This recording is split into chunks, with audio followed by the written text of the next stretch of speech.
कर लेते युक्ति से काज सिद्ध सारे। बुद्धि व चातुर्य अद्भुत तुम्हारे।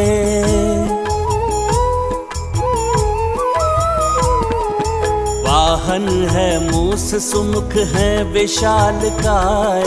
परिक्रमा हेतु करेंगे कुछ उपाय।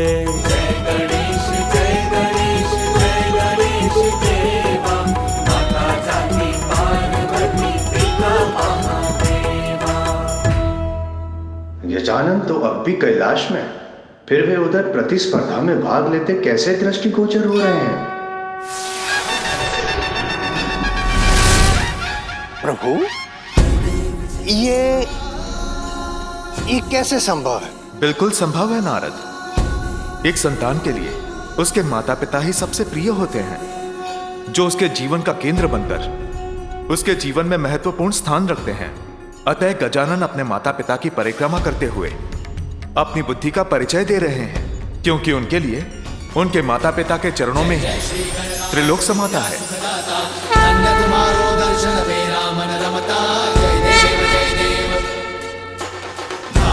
से कोई शरणागत आवे, संतत संपद सबही भरपूर पावे। ऐसे तुम महाराज मोको अति भावे। नंदन गुण गावे। जय देव जय देव। जय जय श्री गणराज विद्या सुखदाता। धन्य तुम्हारो दर्शन मेरा मन रमता। जय देव जय देव।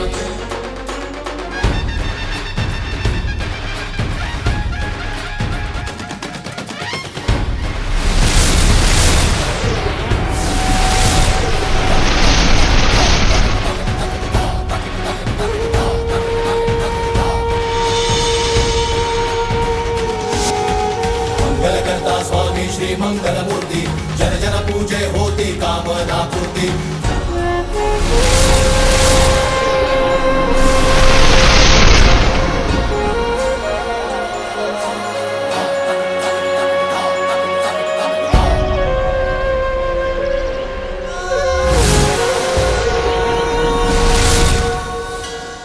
कितना अद्भुत और कितना दिव्य दृश्य है ये। किंतु प्रभु, ये कैसे संभव है कि गजानन यहाँ पे माता पिता की परिक्रमा कर रहे हैं, तत्पश्चात भी वे वहां अन्य देवताओं के साथ स्पर्धा में सहभागी हो रहे हैं? कैसे? बिल्कुल संभव है नारद। ये ब्रह्मांड जितना विशाल है उतना ही सूक्ष्म भी है। जहां एक तरफ इस अनंत ब्रह्मांड में एक छोर को ढूंढ पाना कठिन है, वहीं इस ब्रह्मांड में एक छोटे से छोटे कण में संपूर्ण ब्रह्मांड समाता है। माता पिता के चरणों में ही त्रिलोक होता है। अतः गजानन अपने माता पिता की परिक्रमा करते करते त्रिलोक की भी यात्रा कर रहे हैं। यह बिल्कुल उसी प्रकार है जैसे हमारे भक्त भोग हमारी प्रतिमा को लगाते हैं, किंतु उसे ग्रहण हम करते हैं। हविष्य यज्ञ की अग्नि को दिया जाता है, परंतु उसे ग्रहण देवता करते हैं। सत्य वचन।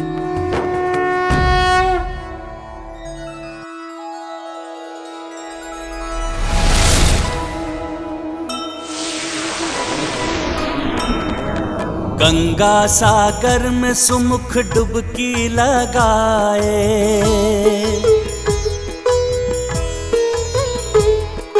ध्वजा श्री जगन्नाथ मंदिर से लाए। कांची से अति पावन कुमकुम ले आए। द्वारका से जगमगाता शंख भी उठाए। जय गणेश जय गणेश देवा। माता जाति पार्वती पिता महादेवा।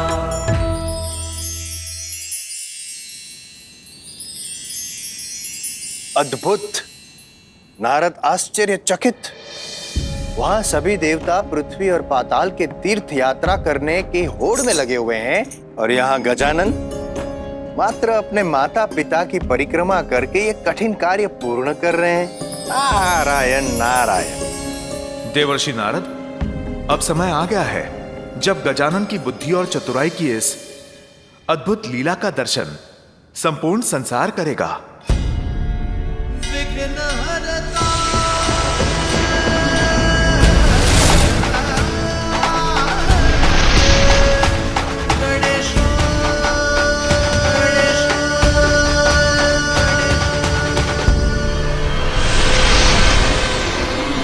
प्रभु, इस लघु द्वार में मैं अपने इस विशाल आकार के साथ कैसे प्रवेश करूंगा? मुझ पर विश्वास रखिए और आगे बढ़िए मूषक जी। उचित है प्रभु।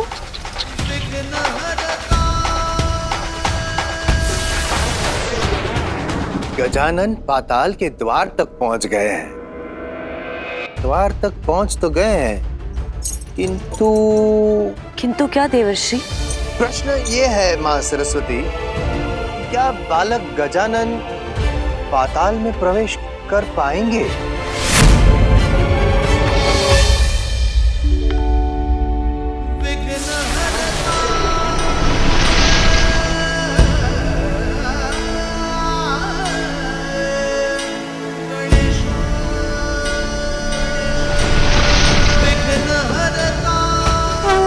युक्ति लगाई जाए तो कोई भी कार्य असंभव नहीं होता मूषक जी।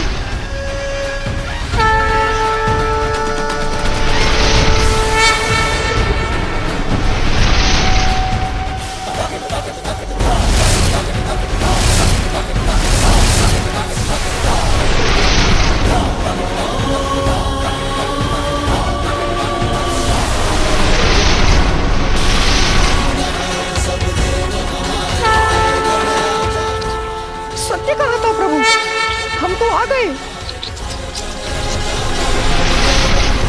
उस द्वार से तो आगे बढ़ने में सफल हो गए हम। हाँ प्रभु, अब आगे बढ़ते हैं।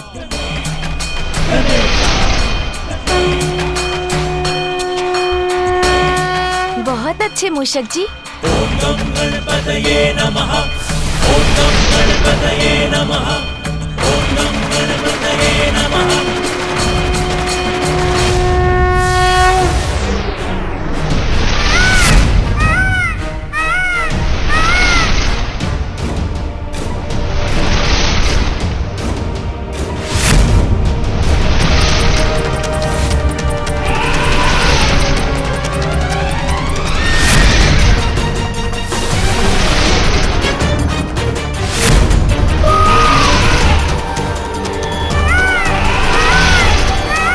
कुमार कार्तिकेय, पाताल का मार्ग दिखाने के लिए धन्यवाद, किंतु अब मैं आपको पीछे छोड़ दूंगा।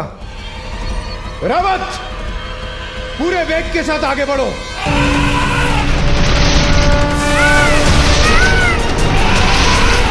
देवराज, यदि मुझे पराजित करना चाहते हैं तो अपना ध्यान मुझ पर नहीं, आगे के मार्ग पर रखिए।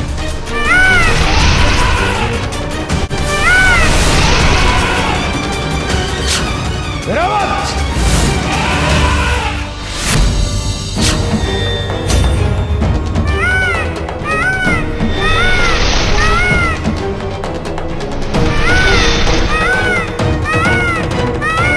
राजा बलि का सूतल लोक।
हम यहाँ राजा बलि से भेंट करने आए हैं। आगे बढ़ने दे हमें। कोई नहीं जाएगा आगे।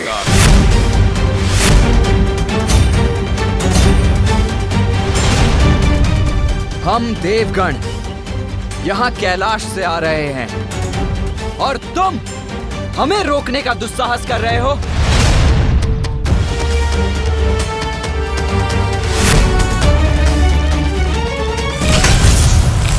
कार्तिकेय,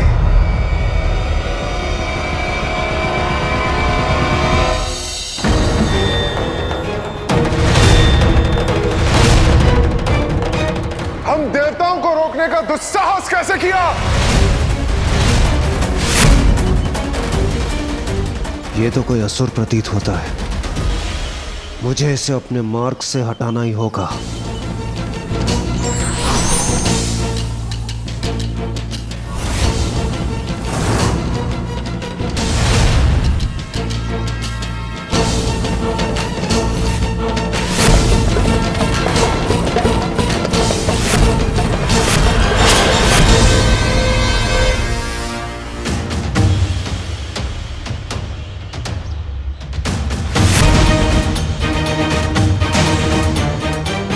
कैसी मायावी शक्ति का स्वामी है ये, जिसके कारण मैं अपना वार भी नहीं कर पा रहा हूं।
ये गजानन इतने शीघ्र यहां तक कैसे पहुंच गए?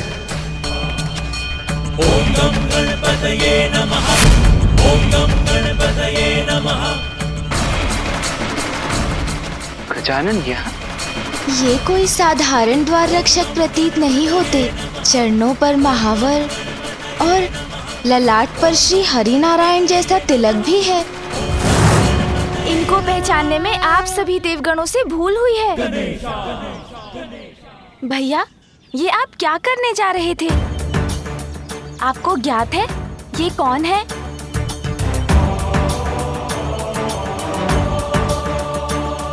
स्वयं मामा जी श्री हरि नारायण है ये।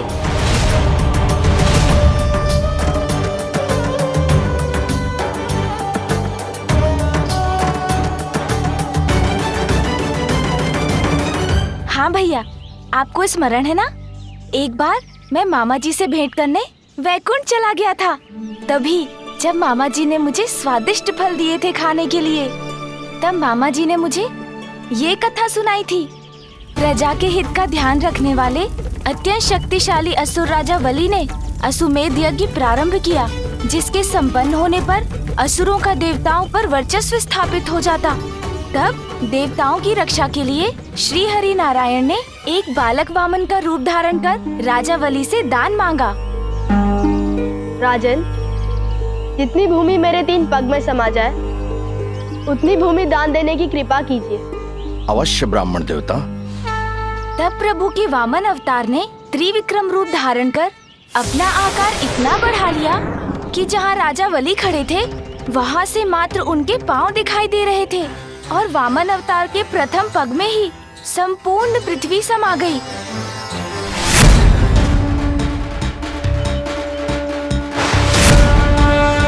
उनके दूसरे पग में अन्य सभी लोग आ गए।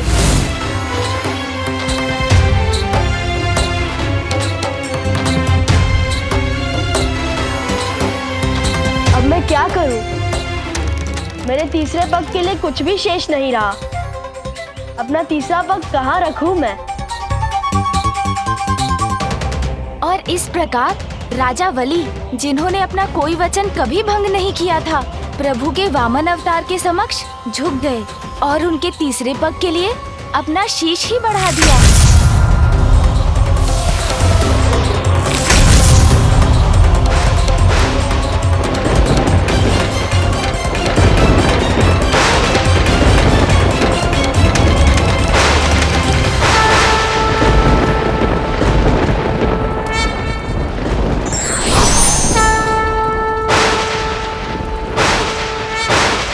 राजा वली, धर्म के प्रति आपकी निष्ठा को देख मैं अत्यंत प्रसन्न हूं। इसलिए आज से मैं आपको पाताल लोक का राज्य सौंपता हूं और ये वचन देता हूं कि मैं सदैव आपके राज्य की रक्षा करूंगा, जिससे कोई भी आप पर आक्रमण करे आपको क्षति नहीं पहुंचा पाएगा।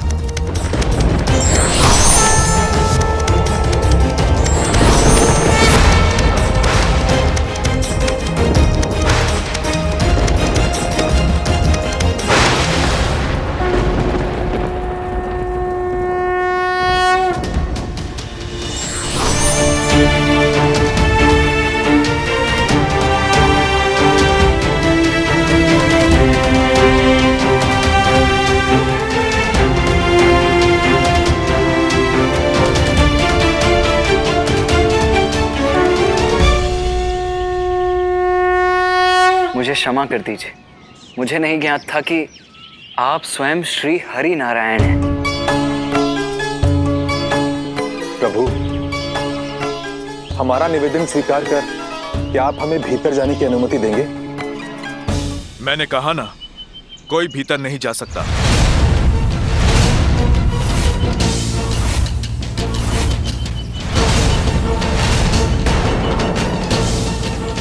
अर्थात समस्या अभी भी वही की वही है।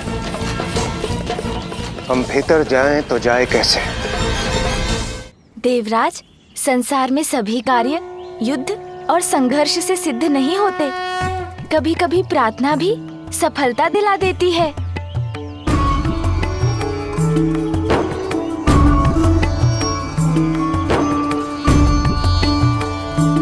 हाँ, उचित कहते हैं गजानन, मैं समझ गया।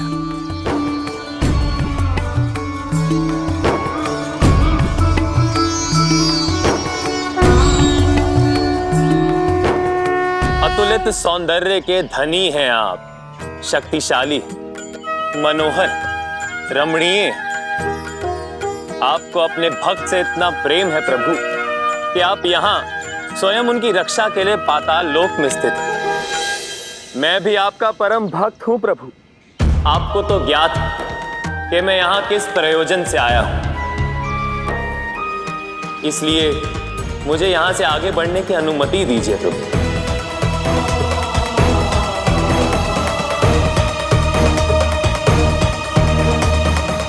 आप आगे नहीं जा सकते।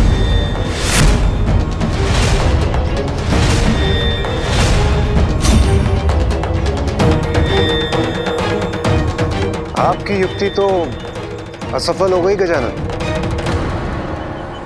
वरुण देव ने तो मेरी युक्ति समझी ही नहीं, तो वो सफल कैसे होती? प्रहरी अपनी प्रार्थना से नहीं, अपने स्वामी की प्रार्थना से प्रसन्न होता है।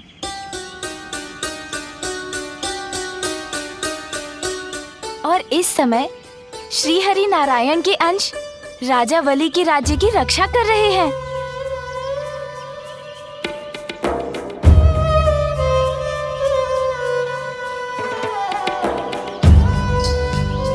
असुर होने पर भी, वेद में भी जिन्होंने अटूट निष्ठा रखी, जो सदा दयालु और दानवीर रहे, जिन्होंने स्वयं भगवान को दान देने का सौभाग्य प्राप्त किया।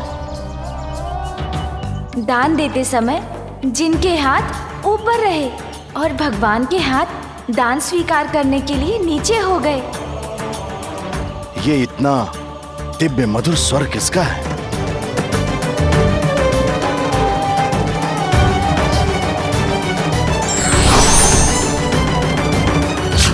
तुम्हें आगे जाने की अनुमति है।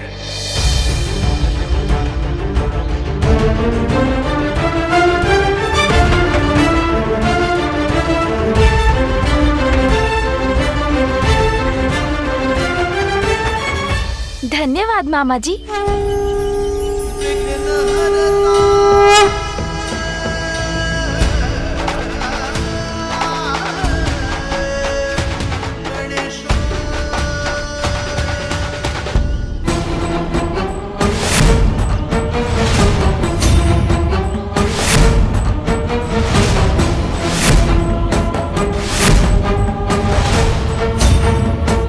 मामा जी, कृपया इन सभी को भी भीतर आने की अनुमति दीजिए।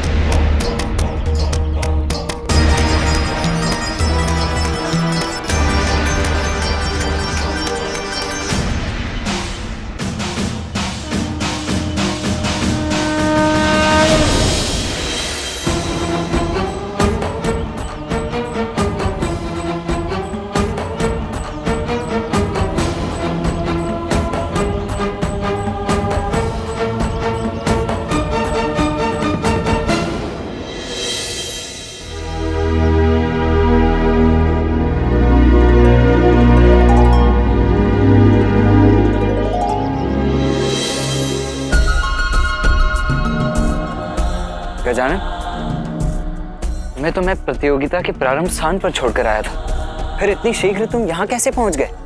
अहो भाग्य मेरा, जो मुझे इतना बड़ा सौभाग्य प्राप्त हुआ।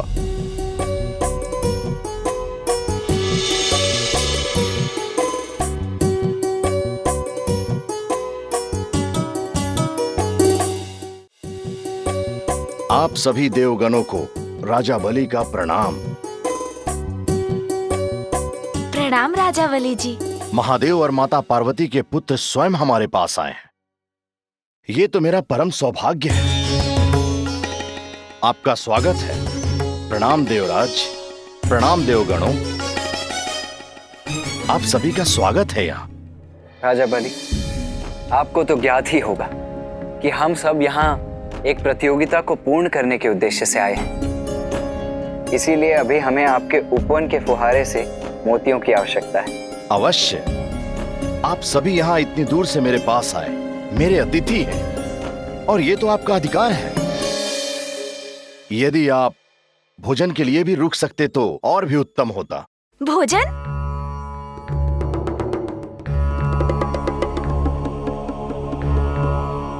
भोजन पर आपका निमंत्रण पाकर हमें अत्यंत ही आनंद आता, किंतु अभी हमें शीघ्र ही निकलना होगा। उसके लिए मैं क्षमा प्रार्थी हूँ। हाँ राजा बाली, इससे पूर्व की विलंब हो जाए, हमें यहाँ से प्रस्थान करना होगा।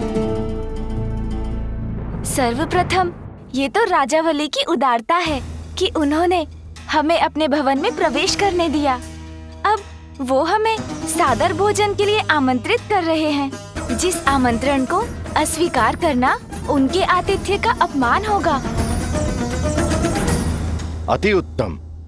मैं इस निर्णय से अत्यंत आनंदित हूँ। किंतु ये तो बताइए कि भोजन में आपने क्या पकवान तैयार करवाया है? जो आप खाना चाहें।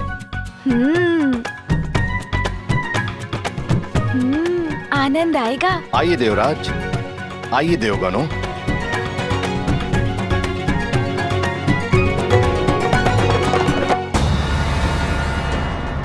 इन सभी को भोजन करने दो। अच्छा अवसर है, मैं धीरे से छिपकर निकल जाऊंगा यहाँ से।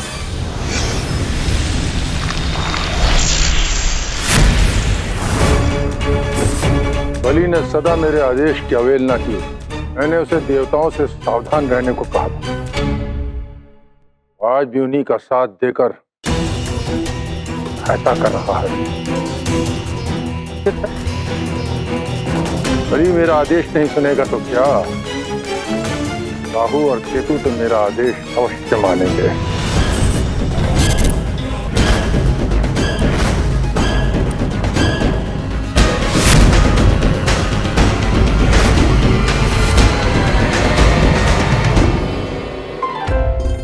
लीजिए देवराज, भोजन ग्रहण कीजिए। प्रणाम सूर्यदेव, कृपया आप भी भोजन ग्रहण कीजिए।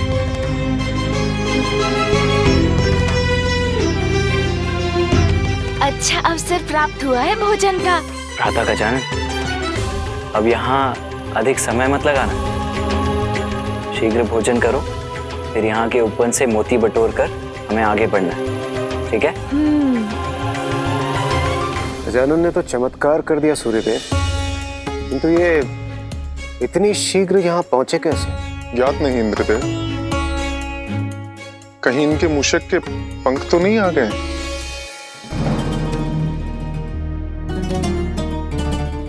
अन्य सभी के पूर्व भोजन समाप्त कर लेता हूं।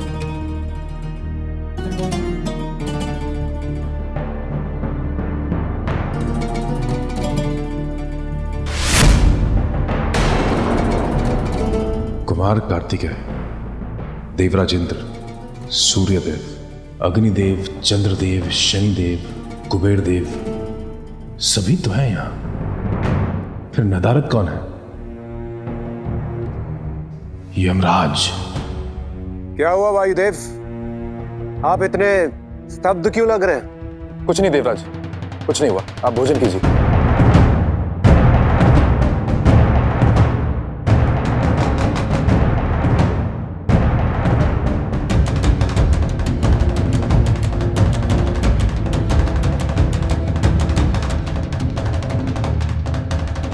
मोदक बहुत स्वादिष्ट है, और लाइए।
तो एक एक करके सभी देवता यहां से निकल गए। गजानन, बस बहुत हो, चलो अब हमें जाना चाहिए। भोजन छोड़कर भैया, किंतु उससे तो अनिष्ट होता है। गजानन, मैं अपना भोजन समाप्त कर चुका हूँ, तुम भी करो और शीघ्र चलो यहाँ से। किंतु मैंने तो अभी भोजन प्रारंभ भी नहीं किया। भैया, मुझे माँ ने सीख दी थी कि हमें अन्न का अनादर नहीं करना चाहिए, हमें सदा अन्न का आदर करना चाहिए। मैं भोजन का निरादर कभी नहीं करूँगा। आपको आगे जाना है तो जाइए, मैं फिर आगे पहुँच जाऊंगा। क्या हुआ देवराज इंद्र? प्रतीत होता है आपको भोजन उचित नहीं लगा। भोजन तो अति उत्तम है, किंतु मुझे यहाँ से प्रस्थान करना होगा। कृपया मुझे अनुमति दीजिए। जैसा आपको उचित लगे। आपका बहुत बहुत धन्यवाद। प्रणाम। गजानन, ये भोज नहीं प्रतियोगिता है, इसीलिए शीघ्र अपना भोजन समाप्त करना और आगे बढ़ना, ठीक है? हाँ भैया, मैं मन भरकर, मेरा अर्थ है कि शीघ्र खाकर आ जाऊंगा। उचित है, किंतु हाँ, राजा बलि के उपवन से दिव्य मोती लेना मत भूल जाना। हाँ भैया। अब आज्ञा दीजिए। गजानन अपनी बुद्धि और चतुराई से इस प्रतिस्पर्धा में अच्छा प्रदर्शन तो कर रहे हैं, किंतु भोजन के कारण वे कहीं पुनः पीछे न रह जाए माता। परिस्थिति को समझकर विनम्रता के साथ उसका सामना करने वाला ही बुद्धिमान कहलाता है।